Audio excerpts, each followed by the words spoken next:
होती नेमणूक आणि ठाणे पोलीस सेवेतून ते सेवानिवृत्त झालेत आणि त्यांनी 26 जानेवारी 1992 रोजी प्रजासत्ताक दिनी राजपथ दिल्ली परेड येथे सहभाग घेतला. पोलीस उपनिरीक्षक उमेश चव्हाण सुपर न्यूमररी.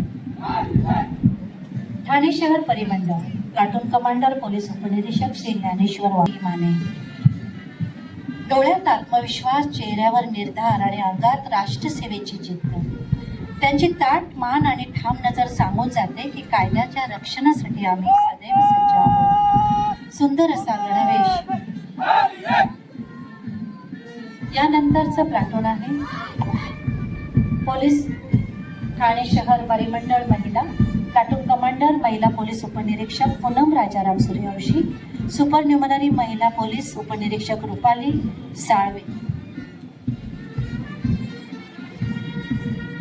संस्कार, सामर्थ्य आणि सक्षमीकरणाची जिवंत प्रतिमा.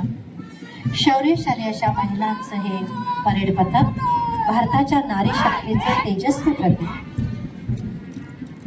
ठाणे शहर परिमंडळ महिला पोलीस उपनिरीक्षक पूनम सूर्यवंशी. सक्षम आहोत, नारी ही शक्ती आहे, नारी ही सक्षम आहे अशा सांगणारं हे प्लाटून.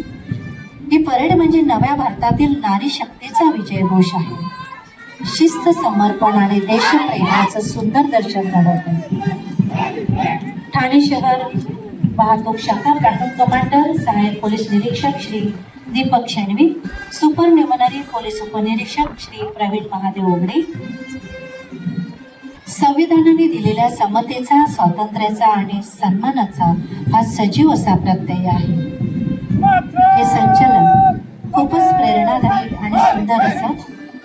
ही परेड म्हणजे संविधानाने दिलेल्या समता, स्वातंत्र्य आणि सन्मानाच्या मूल्याची सजीव अशी अनुभूती.